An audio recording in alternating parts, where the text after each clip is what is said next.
네, CKLU죠. 이미 우리가 OT 시간에 이제 뭐 잠깐 설명을 좀 드렸는데, 앞으로 수업을 어떻게 할 건가 그거에 대해서 조금 말씀을 드릴게요. 다시 한번 말씀을 드리면, 이제 파트 1이 보험 기초 이론이죠. 첫 번째 과목인데, 이제 아주 기초적인 내용을 이제 여기서 배웁니다. 그런데 다시 한번 분명히 제가 이 강의의 이 철학을 말씀을 드리면, CKLU가 있습니다. CKLU. 기본적으로 여기는 다 언더라이터 시험이에요. 그죠? 언더라이터. 요건 이제 생명보험의 언더라이터 이렇게 하겠습니다. 생명보험에.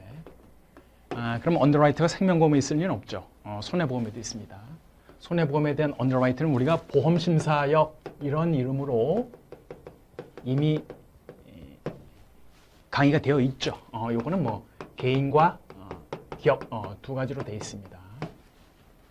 그래서 요건 이제 손해보험 쪽의 언더라이터다. 이렇게 보면 되는 거죠.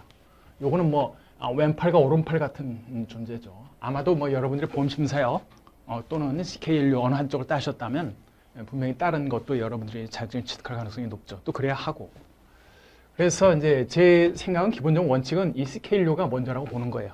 저는 강의를 그렇게 합니다.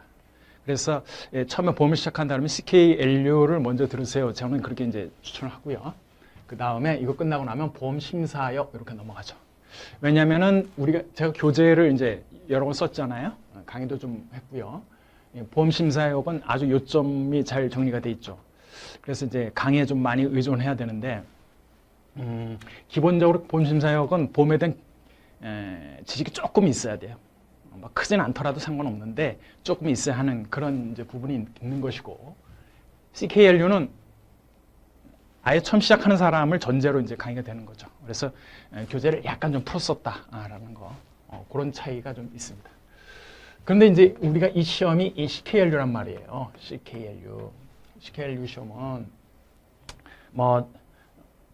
뒤에 이제 여러분들이 모의고사 2개를 제가 올려놨는데, 모의고사 한 편이 200문제예요.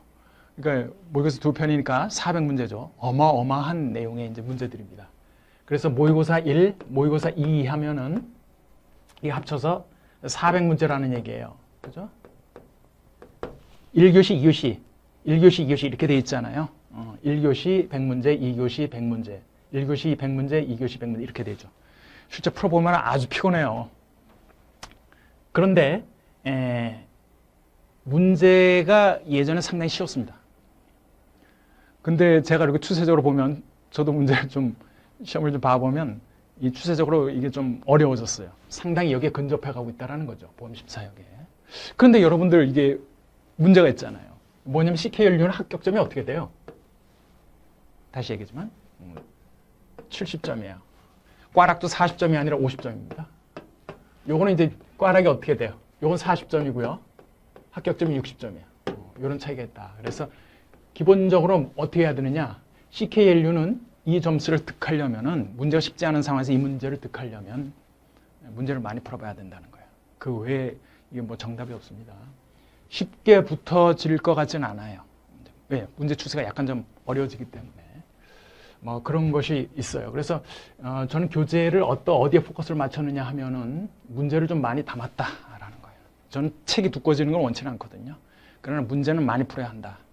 그리고 문제는 어떻게 제가 셀렉션 했느냐 하면 제가 만들었어요.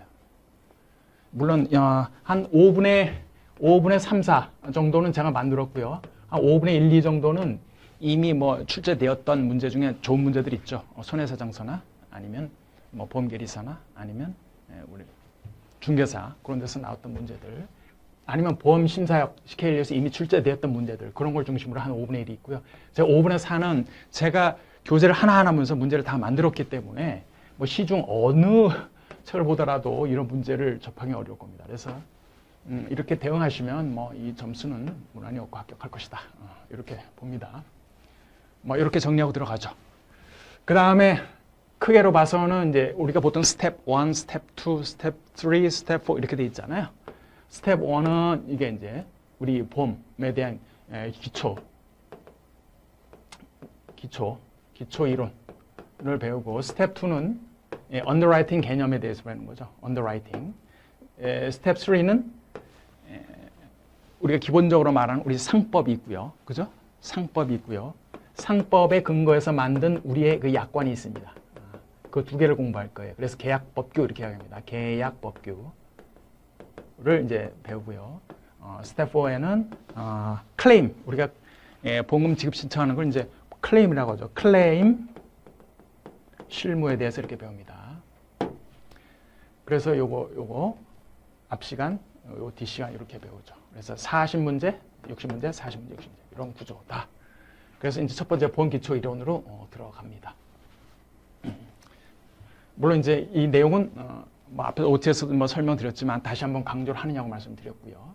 이제 내용으로 들어가겠습니다. 그렇습니다. 보험 기초 이론 파트 1이 되겠죠. 보험에 대한 이제 의의 좀 알아보고요. 보험의 본질과 기본 원리 좀 알아보고, 보험의 분야와 종류, 보험 계약, 보험 요율, 우리가 내는 보험료를 얘기하는 겁니다. 어떻게 계산하는지, 그 다음에 보험을 모집할 거 아니에요. 쉽게 해서 보험 파는 거란 말이에요. 그거에 대한 내용. 그 다음에 언더라이팅과 재보험. 언더라이팅이라고 하는 것은 보험 상품을 팔 때 무조건 다 받아주진 않아요. 그죠? 그것은 아시죠? 기본적으로. 나 암이 걸릴 가능성이 높아. 그런 사람은 가장 먼저 와가지고 보험을 가입할 거 아니에요. 그걸 우리가 역선택 이렇게 얘기하죠. 경영학 공부하신 분들은 기본적으로 알죠. 역선택 이렇게 얘기하는 거예요. 그러니까 역선택은 누가 하는 거예요? 보험 가입자가 하는 거예요. 내 몸에 대해서 누가 더 잘 알아요? 보험사가 더 잘 알까? 내가 더 잘 알까? 내가 더 잘 알죠. 그러니까 내 몸이 안 좋아. 암 걸릴 것 같아. 그럼 나는 이제 가입한다는 거죠. 그래서 역선택은 누가 하는 거다? 보험 가입자가 하는 것이죠. 그러니까 그런 것을 그럼 저쪽에서는 아무런 손도 못 쓰고 그걸 받아들여야 할 거냐? 큰일 나죠. 그렇게 되면 보험회사가 망하게 되는 거죠. 그러니까 그것을 사전에 걸르는 작업이 언더라이팅 하는 것이다. 그러면 무조건 막아야 하느냐? 그럼 보험회사는 무조건 막으면은 보험회사는 영업이익이 남지 않겠죠. 그러니까 적절히 그들을 어떻게 통제하면서 받아들이냐, 이런 내부적인 의사결정을 하는 것이 언더라이팅이에요. 그러니까 실질적으로 보험회사의 수익을 관리하는 곳이다, 이렇게 보면 되는 거죠. 그 다음에 이제 재보험이라고 하는 거는 우리가 감당이 안 돼, 그럼 일부 떼어서 다시 보험을 드는 것을 얘기하는 거고요. 그 다음에 이제 보험금의 지급과 손해 사정에 대한 내용, 그 다음에 보험 자산은 어떻게 운영이 되는지, 그 다음에 보험 감독, 감독해야죠. 보험은 감독을 해야 돼요, 국가에서. 왜냐? 우리 보험 소비자들의 돈을 받잖아요. 받는데 그걸 바로 돌려주는 개념이 아니에요. 받아놓고 5년, 10년, 20년, 30년 후에 일이 일어나면 준단 말이에요. 보험사고가 발생하면. 만약 그때 가서 운영하다가 다 bankruptcy 됐다, 파산됐다, 이렇게 되면 어떻게 되는 거예요? 그건 큰 사회적 문제거든요. 그러니까 국가에서 감독을 할 수밖에 없다. 이런 것들이 이제 두루뭉술하게 크게 한 10가지 주제죠. 기초 이론에. 이런 거에 대해서 이제 간단히 살펴보자는 거예요. 자, 보험의 의. 보험을 왜 들어요? 우리가 위험을 느끼기 때문에 드는 거예요. 보통 다른 책에는 위험이라고 표현합니다만은 우리 책은 좀 바뀌어가지고 기본사가 바뀌어서 리스크라는 표현으로 바뀌었어요. 똑같은 개념이죠, 그죠? 그래서 이제 저도 위험이라고 썼다 그냥 리스크로 바꿨는데, 우리가 리스크를 느끼기 때문에 우리가 보험을 드는 거예요. 위험을 느끼기 때문에 이제 보험을 든다고요. 그래서 이 리스크의 의미가 뭔지 그거를 이제 보자는 거죠. 우리 보험에서 리스크는 뭐냐? 의미. 리스크 속성 무엇보다 불확실성이에요. 불확실성이라 할 것이며, 불확실한 상황은 주관적인 객관적으로 볼 수가 있다. 우리가 주식시장에도 보면 어떻게 돼요? 막 시장이 불안해, 불확실해, uncertainty해. 그럼 어떻게 돼요? 주가 계속 떠진다고. 그러나 이제 그게 해결이 딱 됐어. 그럼 그때 오르는 거죠. 왜? 불확실성이 해소가 됐기 때문에. 좋은 일이든 나쁜 일이든 불확실성이 딱 해소되는 순간은 주가 다시 오르는 것이죠. 그래서 리스크의 속성 무엇보다 불확실성이라 할 것이며, 불확실한 상황은 주관적, 객관적 이렇게 나눠볼 수가 있어요. 그럼 주관적인 건 뭐냐 하면은 개인의 마음 상태나 정신적인 태도를 통해 인식할 수 있는 불확실성. 이건 딱 봐도 뭐다? 심리적 불확실성은 주관적 불확실성이죠. 나의 주관적인 불확실성이에요. 그러나 객관적인 것은, 객관적이라는 것은 너도 인정하고 나도 인정하는 거예요. 에브리바디가 인정할 수 있는. 그래서 객관적인 측정 방법으로 불확실한 상황에 의미를 부여하고 그 상황에 대한 확률 분포. 야, 이제 이런 얘기 나오면 조금 불안해지시죠? 이 확률 분포, 및 평균 분산을 측정할 수 있다면 이를 객관적 불확실성. 야, 이런 통계학적인 지표가 나오면 그때는 객관적 불확실성이라고 한다는 거예요. 자, 우리가 보험에서는 어떻게 해요? 이런 주관적 불확실성을 다루지는 않죠. 객관적 불확실성을 우리는 다루고 있습니다. 그래서 보험에서 다루는 리스크 근본적 개념은 다음과 같다. 위태롭거나 위험스러운 그냥 막연히 추상적인 그런 개념이 아니고 손실 발생에 관한 불확실한 상황을 의미한다. 손실이 발생할 것 같아. 이런 거. 또 불확실한 상황은 인간의 예측 능력 한계가 있기 때문에 생기는 거죠. 누구나 정확히 다 예측할 수 있다면 불확실하다라고 얘기를 안 해요. 그죠? 그 다음 리스크는 불확실성 중에서 객관적 불확실성을 얘기하는 거예요. 그죠? 객관적 불확실성. 주관적인 거 취급 안 해. 계량화할 수가 없어. 보험은 어차피 돈 받고 돈 주는 건데 계량화가 안 되면 안 돼요. 그래서 우리가 통계가 필요한 것이고 이렇게 확률 분포, 평균 분산 이렇게 추정이 가능하다면 이건 객관적 불확실성 이렇게 얘기한다라는 거예요. 객관적 불확실성은 손실 발생하는 어떤 상황에 있어서 예측 또는 기대되는 결과, 예측과 실제로 나타나는 결과의 차이죠. 그거를 이제 불확실하다 이렇게 얘기하는 거죠. 정확히 알면 불확실한 게 아니잖아요. 내일 주가가 뭐 100포인트 떨어져요. 정확히 다 알고 있어. 그럼 뭐가 불확실하다는 거예요. 그럼 위험이라고 할 수가 없죠. 내일 주가가 떨어진다니까 모두 다 한다면 주식 다 팔겠죠. 그죠? 그건 위험이 아니다라는 거예요. 누구나 예측 능력의 한계가 있고 또 예측과 실제가 차이가 날 수밖에 없는 것. 그것이 이제 불확실성이다라는 거죠. 자, 여기서 이제 기본적인 사회과학 우리 얘기를 해봅시다. 혹시나 이제 이거 익숙치 않은 분이 있으니까. 우리 사회과학에서는요, 특히 금융에서는요, 어떤 집단, 어떤 상황에 대한 특성을 알고자 할 때는 항상 이 정규 분포라는 개념을 많이 활용해요. 정규 분포. 물론 분포가 정규 분포만 있는 건 아닌데 대다수 정규 분포가 활용이 되고 우리가 정규 분포를 여러분들이 가장 많이 익숙해 할 겁니다. 또 상식적이에요. 자, 어떤 반이 있어요. 반이 있는데 우리 때는 반에 한 60명 됐었거든요. 60명. 국어 시험을 봤습니다. 국어 시험. 국어 시험을 보면은 이 A라는 반이 있고 다른 뭐 B라는 반도 한 뭐 60명 있겠죠.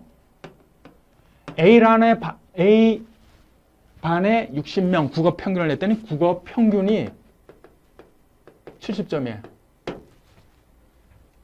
그 다음에 B 반의 평균을 봤더니 국어 평균을 봤더니 평균이 60이에요. 그럼 여러분은 어떻게 생각해요? 얘네들이 평균으로 다 뛰어나다 이래 볼 거 아니에요. 그 이해가 되죠.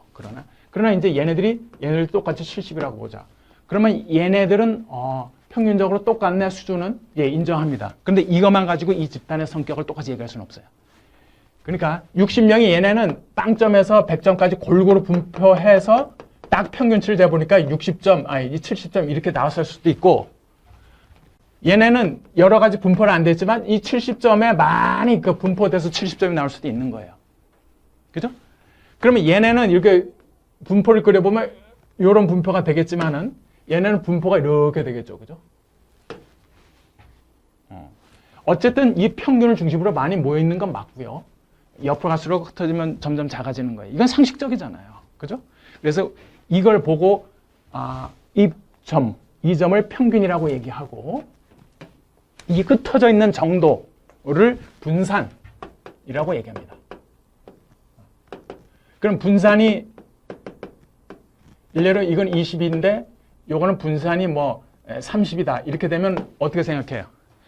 분산, 옆으로 더 많이 퍼져 있다라는 거죠. 그러니까 다양한 애들이 모여 있다라는 거예요. 이렇게. 분산이 적다. 한 10이다. 이렇게 하면은 여기 안에 쭈뼛하게 여기 안에 다 모여 있다라는 거죠. 거기 안에 60명이 다 비슷비슷하다라는 얘기예요. 그러니까 그 집단의 특성을 잘 알 수가 있는 방식이 뭐다? 노멀 디스트리뷰션 정규 분포예요. 우리 사회학에서는 대다수 정규 분포를 많이 가정하고 따릅니다. 모든 게 그렇잖아요. 수익률도 보면은 평균을 중심으로 왔다 갔다 하죠. 많이 이렇게 벌어지는 경우가 그렇게 많지 않다라는 거예요. 거의 우리 사회학에서는 그렇죠.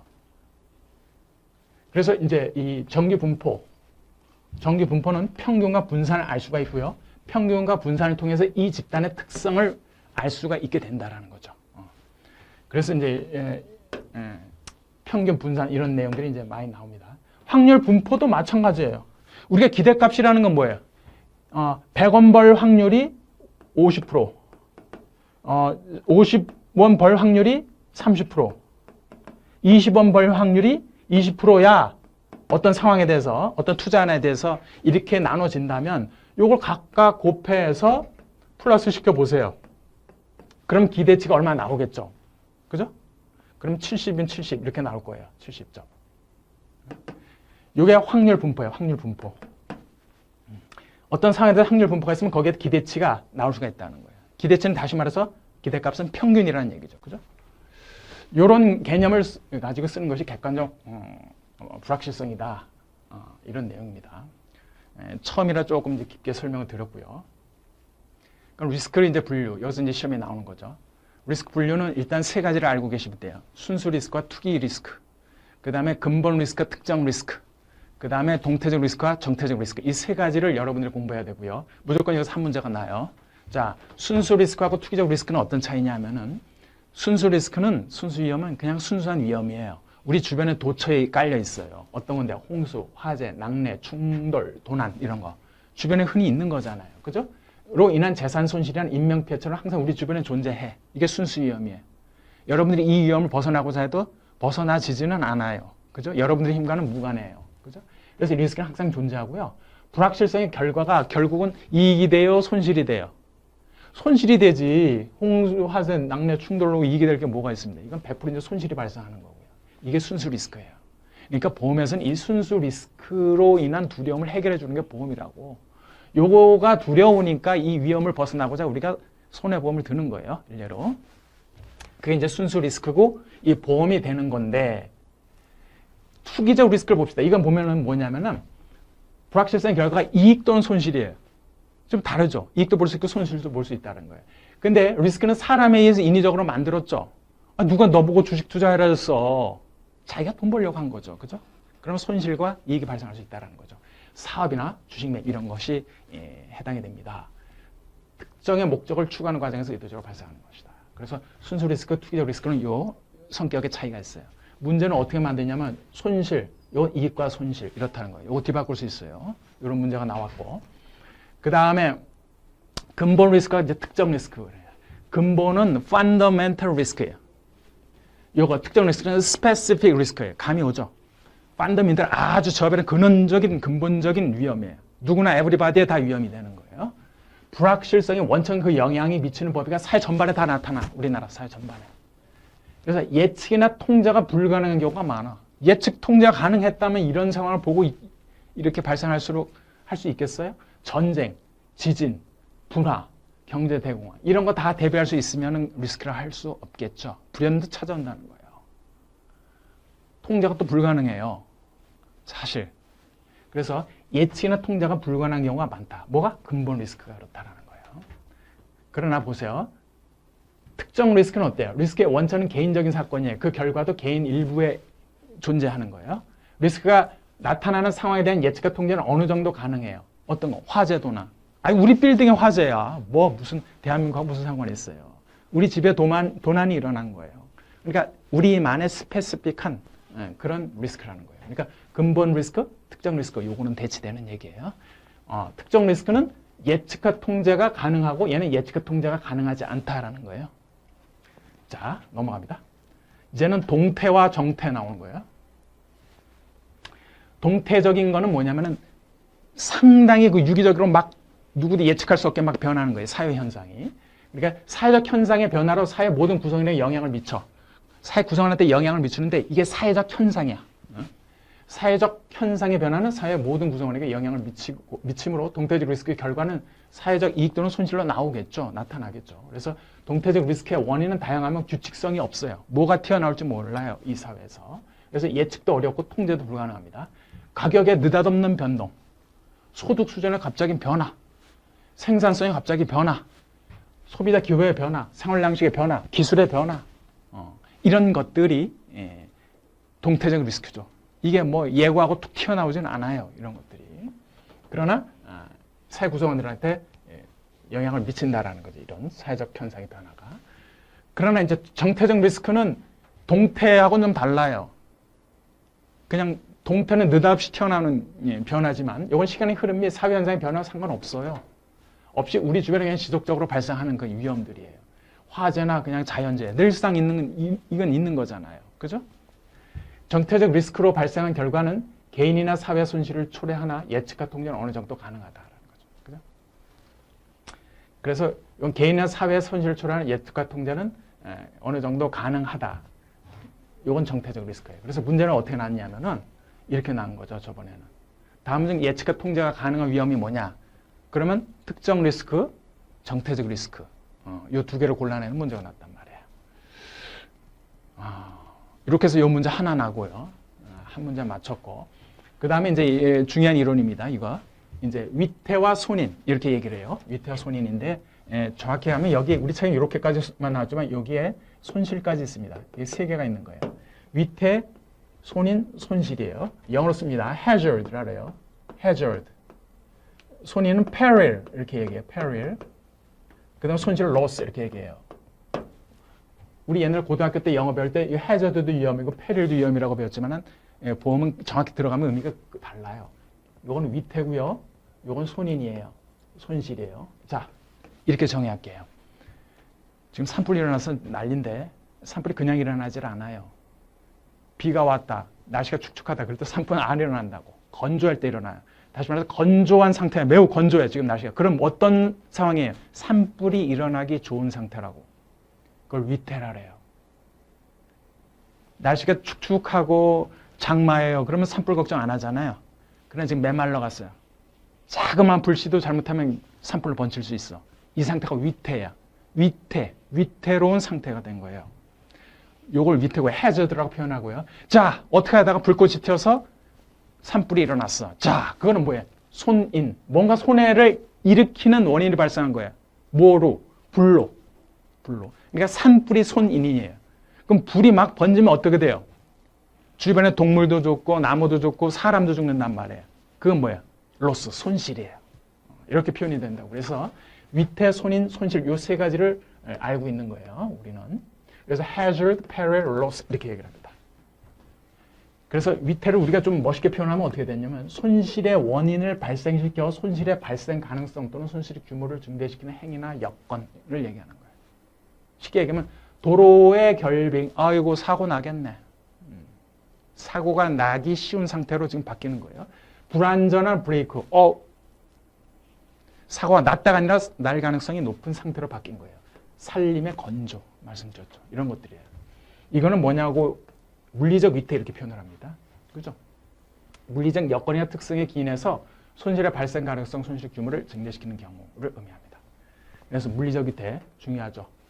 개념 정립이 됐어요. 두 번째 도덕적 위태라고 합니다. 도덕적 위태는 도덕적과 정신적 요거는 이제 구분이 돼야 되는데 도덕적은 뭐냐면 사기나 부정직 등 손실의 발생을 고의적으로 증가시키는 가장 나쁜 게 고의죠. 고의적으로 증가시키는 경우. 그래서 불을 질러버렸어. 방화. 손실을 허위 보고해버렸어. 이런 것 등등. 사기나 부정직으로 고의적으로 증가시키는 경우예요. 손실의 발생을. 요건 도덕적으로 문제 있는 거다. 그죠? 요걸 도덕적 위태라고 하고요. 정신적 위태는 요거보다 강도는 좀 떨어지죠. 개인의 성격, 생활 습관, 심리적 상태에 따른 부주의나 무관심이에요. 부주의, 무관심. 으로 손실의 발생 가능성을 증가시키는 거예요. 차량 키의 방치. 누가 뭐 차 훔쳐가겠어. 그 다음에 손해방지 의무 불이행. 사고가 일어났는데 나중에 배우겠지만 보험 계약자나 피보험자는 손해방지 의무가 있습니다. 보험사고가 일어났으면 더 이상 사태가 크게 번지지 않도록 할 의무가 있다고요. 그게 손해방지 의무예요. 그죠? 그런 것을 얘기하는 것이죠. 그걸 불이행했다. 이런 거는 이제 아주 고의적인 건 아니지만 부주의나 무관심으로 인해서 손실이 증가되는 겁니다. 그럼 손해방지 의무 불이행해야 되면 어떻게 돼요? 보험사는 더 그래서 번진 것을 다 보상해주지 않아요. 왜? 너 보험계약자는 피보험자가 네가 열심히 했었으면 그만큼 손해가 안 일어났잖아. 그 부분에 대해서는 보상 안 한다 이렇게 나오는 것이죠. 우리 약관은 그렇게 대응을 하죠. 그런 것이고 이제 법률적 위태라는 건 법의 새로운 개정 등으로 또 복잡한 법적 절차, 법률 의식 강화 등으로 인해서 손해 발생 원인의 하나가 된다라는 거죠. 요걸 이제 법률적 위태 이렇게 합니다. 여기서 이제 또 한 문제가 나는 거예요. 중요한 거죠. 자, 손인, 손의 원인이라고 얘기했고 영어로 peril 이렇게 얘기했습니다. 살림의 건조는 위태지만 불 이러면 손인, 손의 원인이 되는 것이죠. 우리 주변에서 발생하는 각종 손실의 원인, 홍수가 됐든 지진이 됐든 불이 됐든 도난이 됐든 사망이 됐든 질병, 사고 이런 것이 손의 원인이 되는 것입니다. 그래서 이게 자연적인 손인일 수도 있고 인적 손인일 수도 있고 경제적 손인일 수도 있고 그렇죠. 자연적 손인은 인간의 통제력이 미치지 못하는 뭐 태풍, 화산 폭발, 지진 이런 거로 인해서 손실이 발생한다. 인적 손실은 손실의 원인이 개인이 통제하에 있는 사기, 절도, 방화, 환경오염 등으로 인해서 손실이 발생한다. 경제적 손익, 인간의 통제력이 미치기는 하지만 경제 전체에 영향을 주는 인플레이션, 경기 변동, 기술 진보, 파업 등으로 인해서 손실이 발생한다. 이런 거죠. 그래서 손인을 peril, 손인을 구체적으로 얘기를 해보면 이 자연적, 인적, 경제적 요 원인으로 구분할 수 있겠다. 그러면서 문제를 이렇게 내는 거죠. 경제적 손인에 해당하는 것은 뭐 이렇게 되는 거죠. 인적 손인에 해당하는 것은 이런 문제도 있습니다. 그 다음에 이제 손실 이렇게 있다라는 거고요. 핵심 요약 문제를 한번 들어가 보죠. 순수 리스크하고 투기적 리스크 그걸 항상 비교를 해야죠. 순수 리스크와 투기적 리스크. 옳지 않은 거. 리스크는 항상 우리 주변에 존재해요. 홍수나 지진이나 등등. 리스크는 사람에서 인위적으로 발생한다. 요거는 투기적 리스크에 대한 얘기입니다. 아이 정이나 그러면 무서우면 주식 투자하지 마 이렇게 되는 거죠. 자기 스스로 한 거잖아요. 인위적으로 발생하는 위험이잖아요. 불확실성의 결과가 손실의 발생 여부로 나타나는 거죠. 손실이라는 게 아주 중요하다. 어디에서? 순수 리스크에서. 홍수, 화재, 낙뢰, 충돌, 도난 등 재산 손실이나 인명피해자는 항상 우리 주변에 존재한다라는 거고요. 이런 문제가 났었고. 그 다음에 이제 위태, 해저드 얘기를 하면은 위태는 이거죠. 손실의 원인을 발생시켜 손실의 발생 가능성 또는 손실의 규모를 증대시키는 거예요. 그죠? 살림의 건조 또는 뭐 길이 얼었어. 뭐 이런 것들. 물리적 위태는 우리 주변에서 발생하는 각종 손실의 원인을 말한다. 이건 정의 좀 틀렸다. 그죠? 각종 손실의 원인? 위태, 손인, 손실 이렇게 됐는데 손실의 원인이 뭐야? 손인이잖아요. peril. 그걸 왜 위태라고 그래? 이건 틀렸다. 도덕적 위태는 어떻게 했다고 고의적으로 증가시키는 아주 나쁜 행위고 정신적 위태는 이거예요. 무주의, 부주의나 무관심이라는 거. 그거로 이제 손실 발생 가능성을 증대시킨다는 거고 법률적 위태는 법의 새로운 제정 등등으로 인해서 리스크가 증가하는 것을 얘기하는 것이다.